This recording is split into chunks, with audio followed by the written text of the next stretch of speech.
Polisi pangkat tinggi aja kami lanjak ke, apalagi bapak polisi rendah, pangkat rendah kayak gini.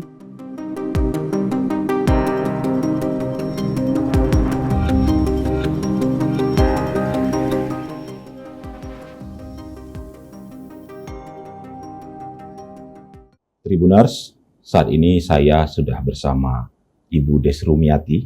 Ibu Des Rumiati adalah istri dari Aibtu FN. Bersama beliau juga sudah hadir Bapak Rizal Syamsul, sarjana hukum, yang merupakan pengacara dari pihak keluarga Ibu Des Rumiati dan Bapak Aibtu FN.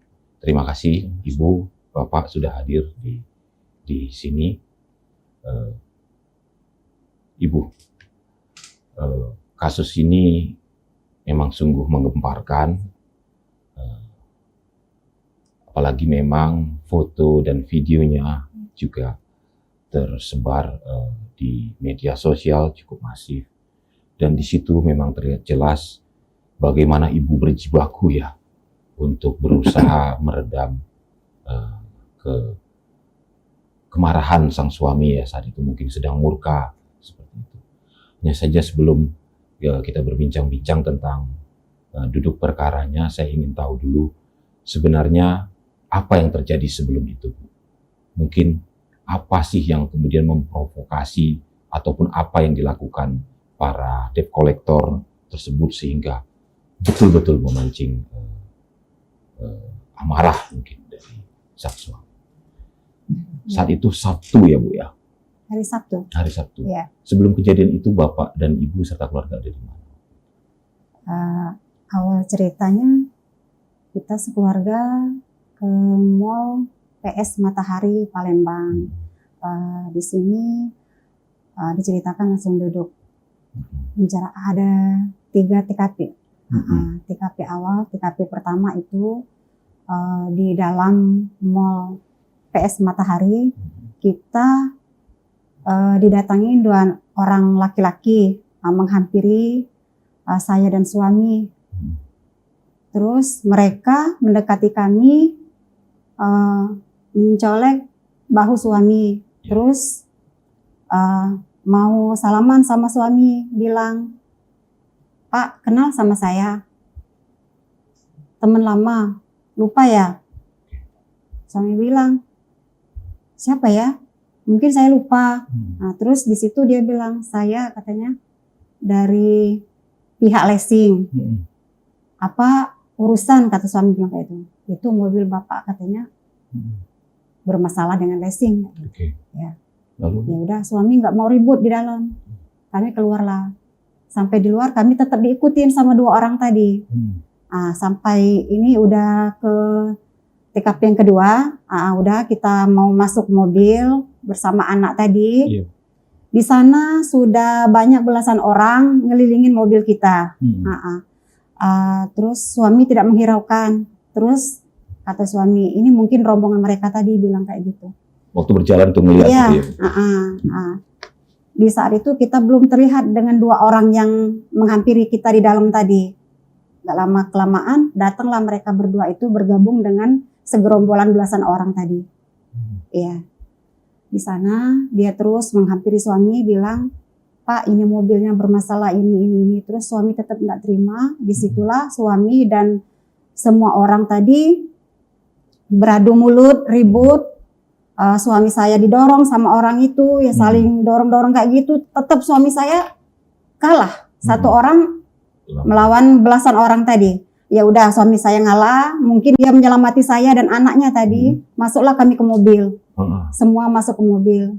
Di dalam mobil juga itu ini sudah TKP yang ketiga mungkin Pak ya. Iya, di sana mobil kita. Bapak ikut masuk ke mobil waktu semua itu? Di mobil semua kami, 4 orang tadi ya.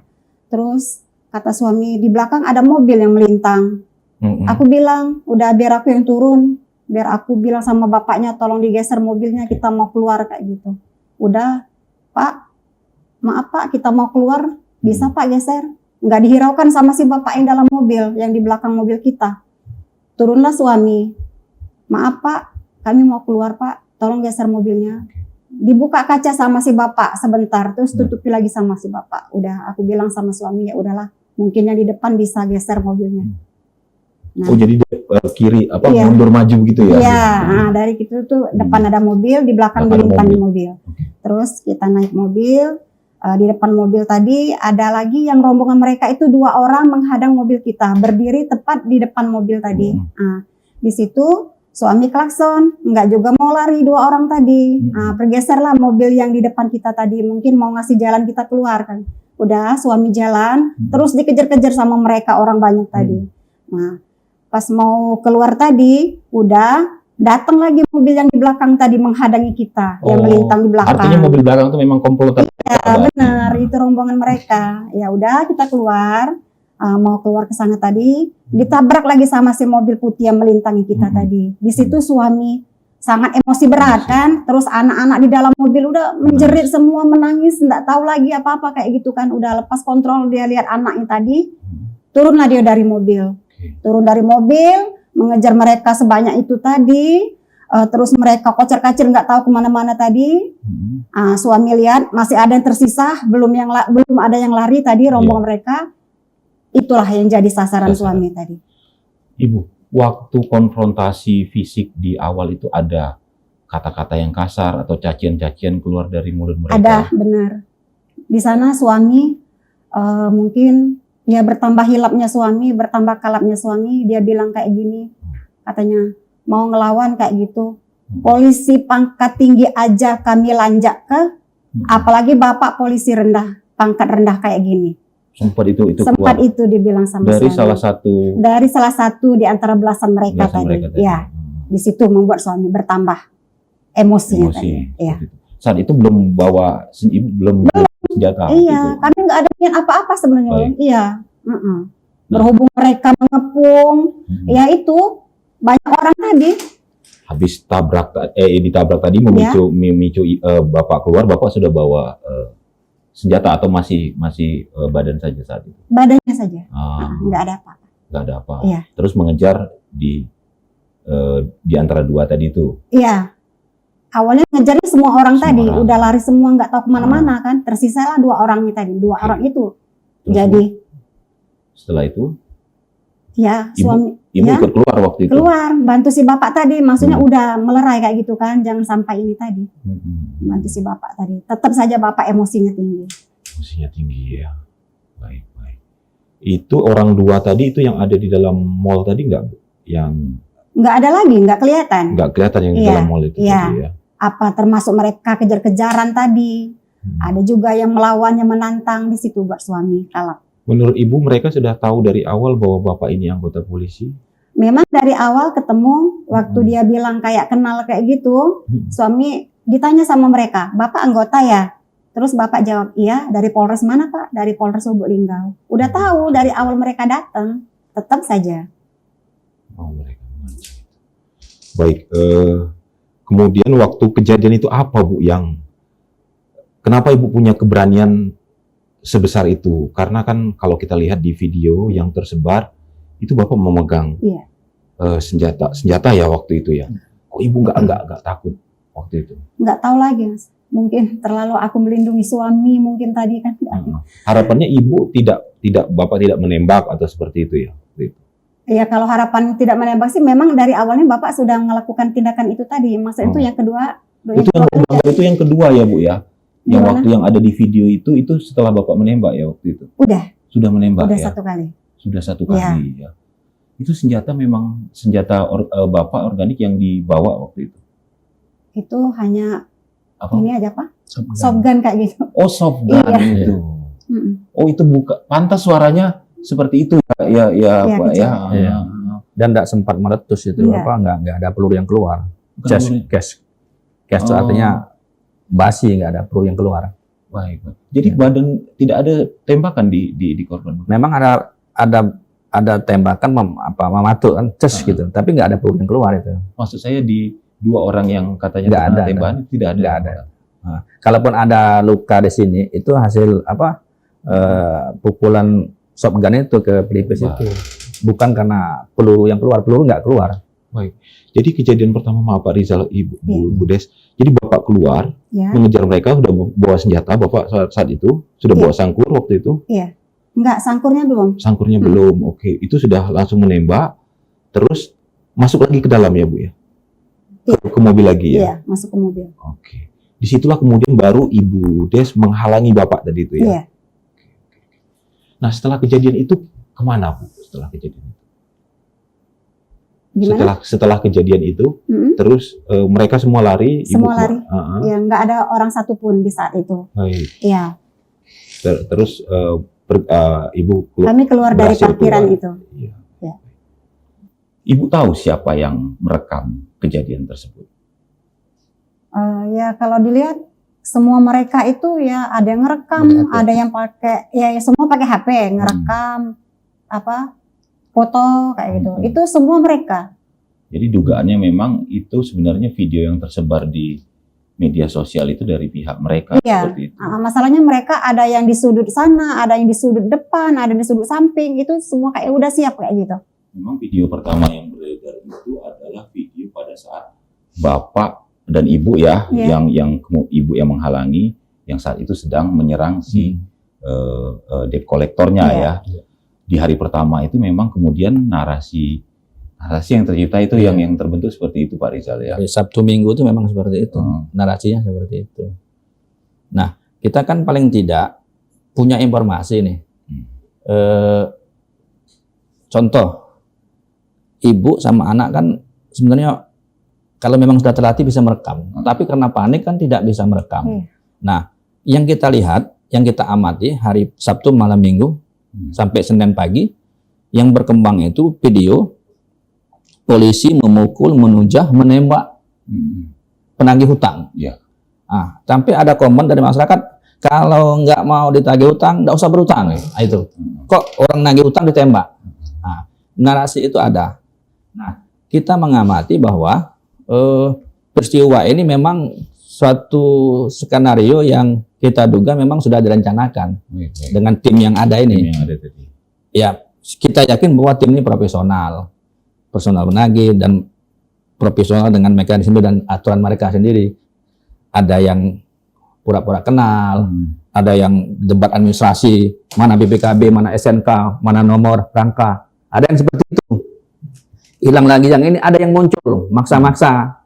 Nah, setelah terjadi chaos, ada yang mendokumentasikan. Iya. Yang chaos itu kan mendokumentasikan. Nah, ini menurut kita paling tidak dokumentasi ini mereka akan lapor ke pihak pengasih tugas kuasa untuk bahwa mereka udah kerja. Nah, itu bahwa menurut informasi juga pihak ketiga ini makin banyak dapat tarian, makin sering dikasih order oleh pihak leasing itu. Nah, ini mereka pengen menaikkan grade dengan keprofesionalan dengan cara mereka masing-masing. Nah, ini yang harus kita dalami gitu kan. Dan juga kita melihat image masyarakat pada hari itu karena ini polisi jadi bulan-bulanan.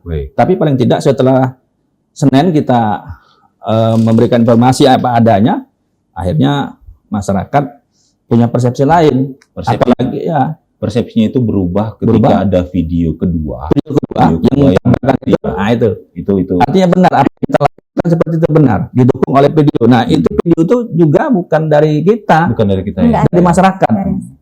Ya, mungkin pertama kita yakin Tuhan ingin menunjukkan suatu peristiwa yang sesungguhnya.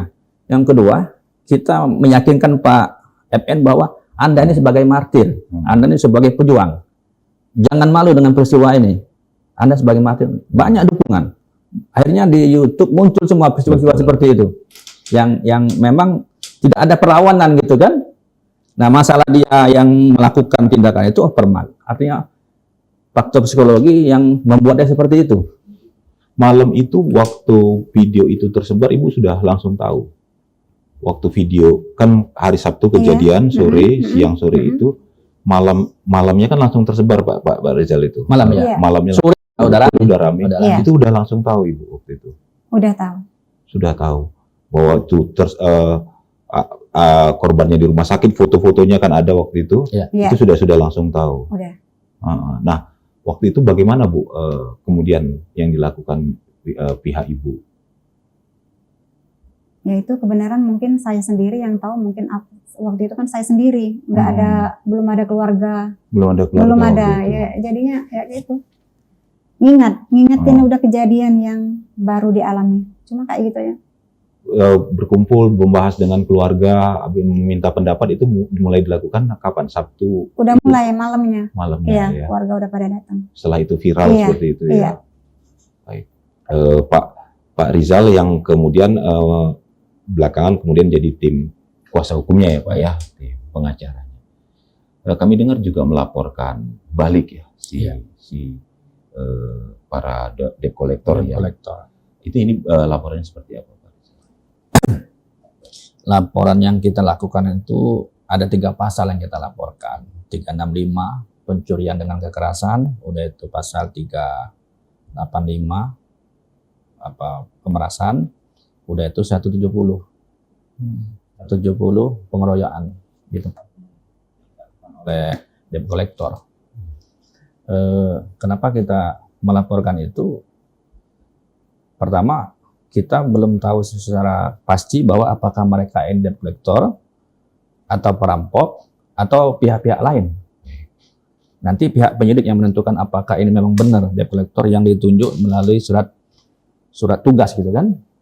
Makanya kita laporkan pencurian dengan kekerasan. Kenapa masuk pasal itu?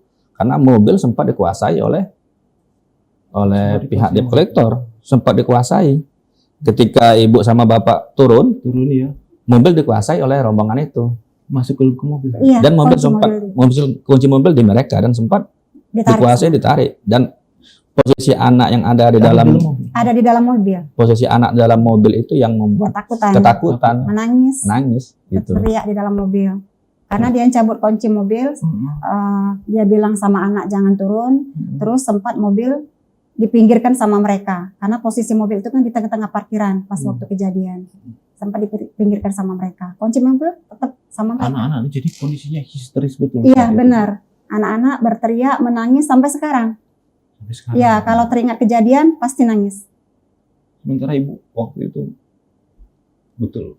Waktu itu setelah kejadian pisah dengan anak kurang lebih 4-5 jam baru ketemu dengan anak dari kejadian. Nggak tahu anaknya kemana, nggak tahu waktu itu. Iya. Anak-anak ini perempuan semua? Perempuan semua. Dua-duanya? Dua-dua. Sempat diancam waktu itu sama? Iya, dia bilang jangan turun kayak gitu, tetap anak di dalam mobil. Karena posisi kunci mobil udah ditarik sama mereka. Iya. Nah, itu laporan yang pertama, lalu nanti pasal yang kedua Pak yang dilaporkan Pak Rizal? Jadi Pak, itu yang pencurian dan kekerasan itu. Dan ini kita menganggap ini masuk dalam kategori bisa jadi penculikan anak ini. Karena mobil itu di dalamnya ada anak-anak ini Pak FN ini kan. Kekerasan pada anak. Kekerasan pada anak. Dan kita akan Senin mau minta rekomendasi dan perlindungan lah terhadap Komisi Perlindungan Anak itu kan. Itu. Yang kedua 170. Kenapa kita laporkan 170? Pengeroyokan dan perusakan depan umum. Karena pertama didorong-dorong, ditarik-tarik oleh lebih dari 2 orang yang hari itu. Benar. Karena lebih dari 2 orang sudah masuk 70 dan sempat luka ini. Luka sudah divisum, luka. Dan sempat dan terhuyung-huyung tersungkur Pak FN ini. Mempertahankan kunci mobil itu. Nah, jadi kita laporkan 170-nya itu. Dan mudah-mudahan penyidik bisa bisa membuktikan, bisa meningkatkan dari lidik menjadi dik sehingga 12 orang itu kita minta untuk ditetapkan sebagai tersangka. 12 orang. 12 orang. Sudah teridentifikasi semua Pak Rizal? Kalau soal identifikasi kan penyidik kan punya ini. Punya CCTV dan punya informasi. Dan dalam proses sekarang ini pengolahan lidik kan. Saya yakin penyidik Polda bisa membuktikan itu. Baik. Ibu, ya. Terus terang ini cobaan cukup berat ya. Ini mau lebaran juga. Ya. Kalau saya dengar juga Pak FN juga tidak ada, selama berdinas tidak ada masalah ya. Ya. Usia 45 tahun pakannya sudah itu ya. Artinya memang tidak pernah ada masalah ya Bu. Alhamdulillah enggak ada. Selama berdinas ya. Terakhir Bapak sebagai Di Polres ya? Di Polres, di Polsek Lubuk Linggau Selatan. Polsek Sebagai Lubuk Kanit Linggau. Res Lubuk Linggau Selatan. Oke. Iya. Kanit Res Lubuk Linggau Iya. Selatan. Ini gimana Ibu menghadapi ini semua? Bagaimana nih? Yang Ibu harapkan ini apa ini? Ya, harapan dari kami untuk kedepannya tidak ada lagi debt collector berkedok premanisme kayak ini. Kita hapuskan, kita hilangkan. Cukup keluarga kami yang pertama dan terakhir mengalami seperti ini. Ini buat pelajaran kita semua. Terus juga buat netizen semuanya se-Indonesia Raya. Kami mengucapkan banyak terima kasih atas dukungannya, atas pembelaannya buat kami. Semoga ini untuk suami saya terkhususnya mendapatkan yang terbaik. Itu aja. Nah, Ibu, kami ini masih ingin tahu sebenarnya. Memang mobil itu dikuasai sejak kapan? Kurang lebih masih 2 tahunan lebih kayak gitu. 2 Kita tahun. pegang ya. Dari beli. Dari beli. Katanya over kredit, betul? Atau Iya. bagaimana sebenarnya? Kalau mobilnya nggak kredit itu belinya beli cash kayak gitu. Cash. Mereka bilang katanya sudah 2 tahun menunggak. Ya kalau masalah 2 tahun kita nunggak, kita merasa nggak ada tunggakan kayak gitu Pak. Masalahnya kita Beli bayar, iya, Oh, begitu. beli. Jadi artinya mungkin yang pemilik semula atau seperti apa Pak Rizal? Ya, yang kita kumpulkan informasi bahwa mobil ini dibeli dengan harga 75 juta Oke. dengan seseorang, dan memang tahu Pak FN bahwa posisi mobil dalam keadaan kredit, dan Pak FN itu mengangsur 3 juta per bulan. 3 juta per bulan.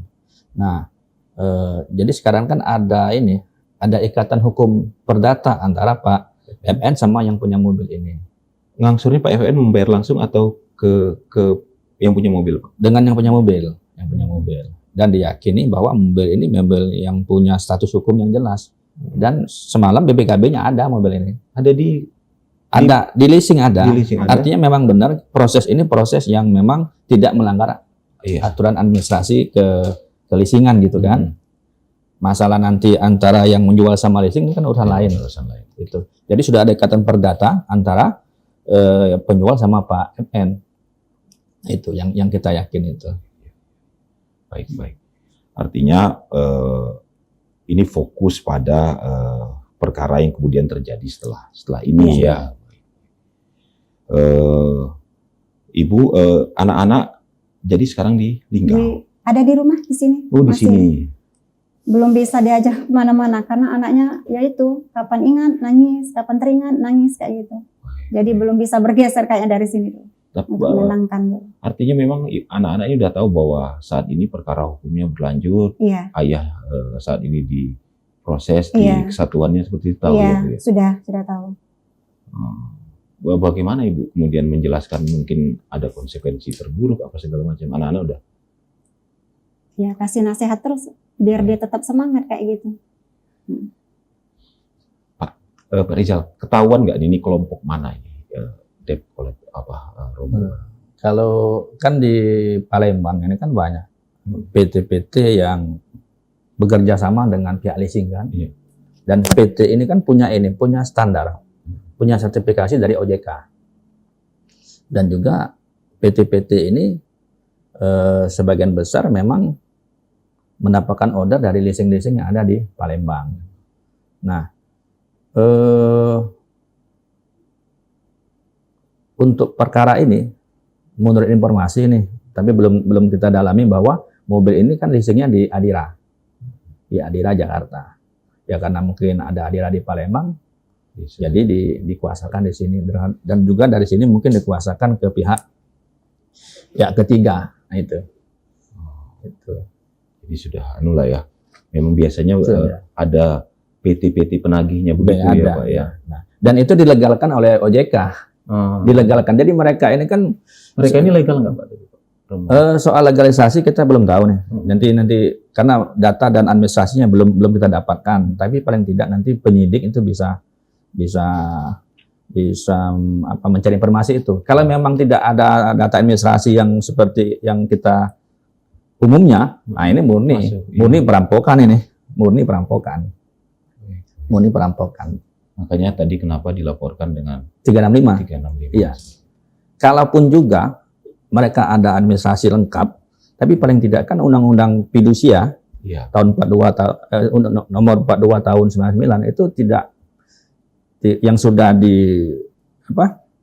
direvisi pasal 15A oleh MK yang namanya penarikan paksa itu kan pertama tapi tidak boleh. Jadi pihak leasing atau pihak ketiga harus kooperatif dan meminta konsumen untuk menyerahkan kalau ada kesadaran penuh. Kalau konsumen tidak mau menyerahkan, dia harus mengajukan gugatan ke pengadilan untuk disita. Nah, itu yang pasal yang digugat oleh salah satu konsumen, pasal 15A di Undang-Undang 42 tahun 99 itu. Jelas itu edarannya. Nah, kita punya pendapat kenapa pihak leasing ngasih ke pihak ketiga. Pertama, untuk memperpendek jalur birokrasi. Yang kedua, untuk mempermudah objek sengketa fidusia ini kembali ke pihak leasing. Dengan metode dan pendekatan pihak ketiga yang bermacam-macam. Ada yang nakuti, ada yang kekerasan. Ada juga pihak ketiga yang tidak seperti itu, ada banyak. Ada juga dengan persuasif, ibu, bapak, kalau bapak nggak sanggup lagi kembalikan aja, ada kompensasi uang. Sering kita dengar kan? Iya, betul. Dikasih berapa nunggaknya? Aduh, daripada bayar 40 juta, 30 juta, ini ada kompensasi 10 juta dikasihkan pihak debitur. Ada yang seperti itu, ada yang bagus, tapi banyak juga yang kita temui seperti ini. Sementara yang terjadi pada Ibu Des ini sama sekali tidak ada pendekatan persuasifnya. Tidak ada. Saya sudah wawancara habis sama FN, tidak ada pendekatan, baik ke institusi maupun ke rumah. Jadi memang udah ada, Bu? Nggak ada. Di rumah, di institusi nggak ada. Tapi kenapa? Artinya berarti mereka ini memang membuntuti sampai ke Palembang. Iya. Jadi kan mereka punya jaringan di Linggau, di mana itu mobil itu ada di sini. Nah, alangkah elok kalau mereka, karena mobil yang dikuasai oleh anggota, dia lapor aja ke atasan atau kemana. Ini ada mobil yang dikuasai dan nunggak atau ada masalah fidusia. Nanti ada pendekatan dari institusi atasan terhadap FN, ini nggak ada. Itu yang kita sesalkan, itu yang kita kritik habis itu. Baik, Bu Des, terima kasih ya sudah menyempatkan waktu untuk wawancara. Semoga permasalahan ini lekas selesai, ya. Ada solusi atas ini semua, dan hal-hal yang mungkin dirasa oleh pihak Bu Des tidak adil sehingga bisa mendapatkan keadilan di hukum. Tribuners, itu tadi wawancara saya bersama Ibu Des Rumiati dan Pak Rizal Samsyul, Sarjana Hukum. Terima kasih.